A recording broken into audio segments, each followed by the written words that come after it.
What is going on, everybody? Been a diehard Pistons fan since 2003, and tonight's game is going to be a big one.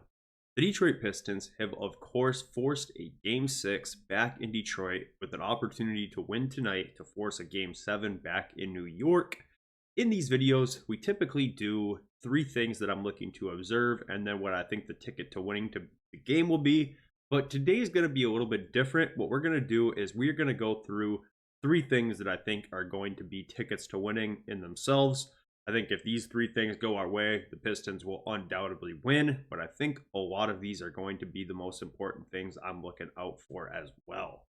So the first thing I'm going to be paying close attention to for tonight's game is going to be, can the Pistons stay out of foul trouble?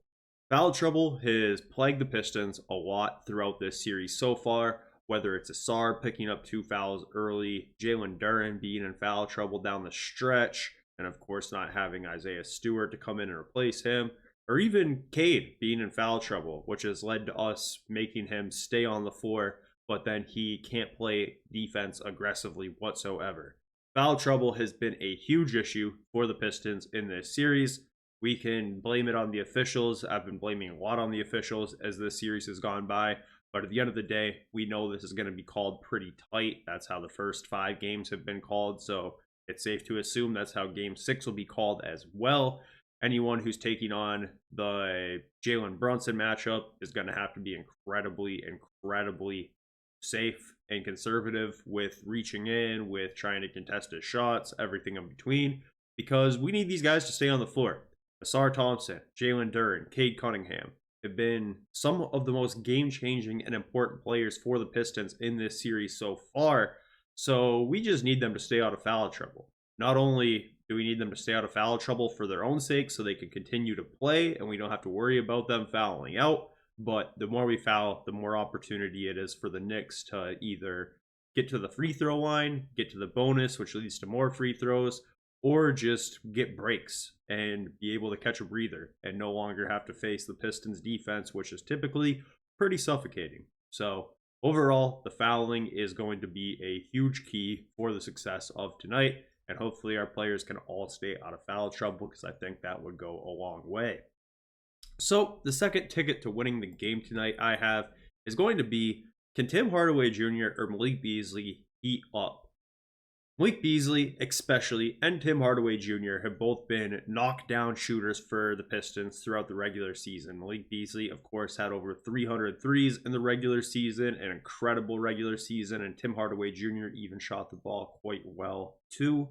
But throughout the playoffs so far, through 5 games, neither of them have really been able to take over a game or been able to swing a game with their shooting, which I know that they are capable of. Right now, for the first 5 games, Malik Beasley is 14 of 46 from the three-point line, which is right around 30% from 3, a far cry from the 41% that he shot in the regular season.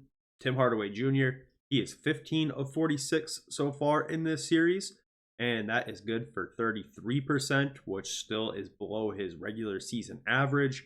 So neither of these guys have really shown us what they're capable of as shooters.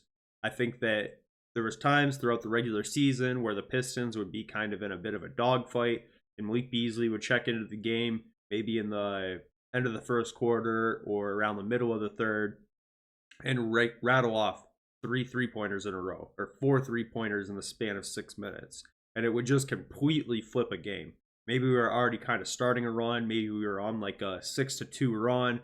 And then Beasley comes in and smacks 3 threes back to back to back. Next thing you know, a game that was 62-58 is now 75-64 or something like that, right? Just blowing leads out where it goes from a 4-point lead to a 16-point lead in the blink of an eye, because Malik Beasley made 3 3-pointers and maybe Tim Hardaway Jr. made 1 as well.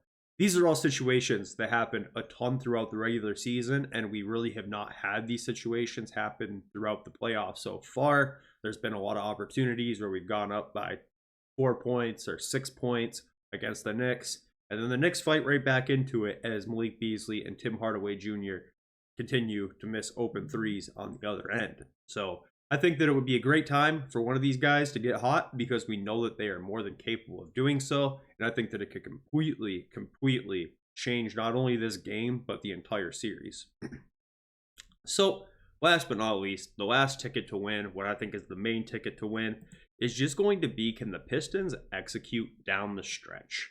Every single game throughout this series, games 1, 2, 3, 4, and 5, it all came down to the final few possessions of the game. Whether it was game 1, where the Pistons had an 8-point lead going into the fourth quarter, and the Knicks went on a 21-0 run. That was still a game that came down to the fourth quarter. Whether it was game 4, where it came down to an opportunity for Cade to take a shot down by 1, which led to an offensive rebound to a Tim Hardaway 3-point shot where the officials missed the call. Whatever it was, every single game has came down to the last 3 minutes. So being able to execute down the stretch is going to be absolutely crucial. As I mentioned earlier, the foul trouble is going to be key here. We definitely do not want to have any players that are fouled out at any point throughout this game. We need them available for the end of this game because it's safe to assume this game, just like the others, will probably come down to the last 3 minutes.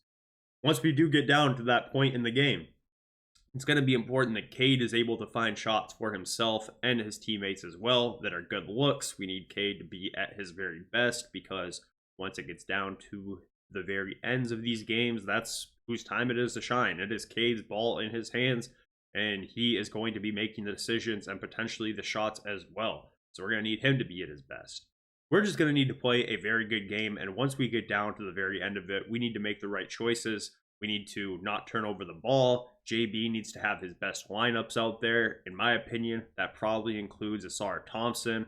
I know the first 4 games of this series, Ausar was not very much featured in the closing lineups, but in Game 5, he did earn a chance to close the game, and I thought the Pistons looked a lot better while doing that, especially because down the stretches of these games, the Knicks have been able to execute.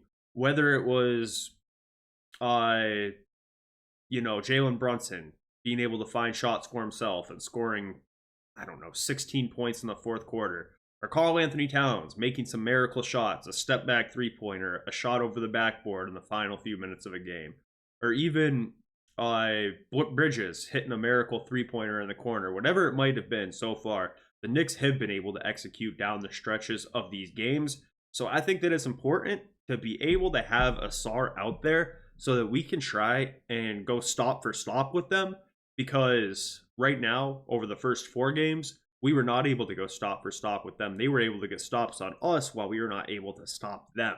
So I think the best course of action there is, rather than trying to continue to match bucket for bucket with them, try and prevent them from being able to score as easily as they have been at the very ends of games by keeping Ausar Thompson out there.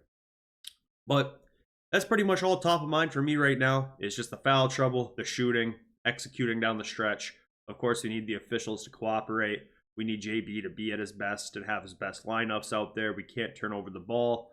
There's a lot going through my mind, but this game is so important. I'm really looking forward to it because an opportunity to go back to New York for a Game 7 on Saturday night in the Garden would be huge for this team. So it's been a lot of fun. I'm hoping tonight isn't the end. Let me know what you guys think, and we'll catch up soon.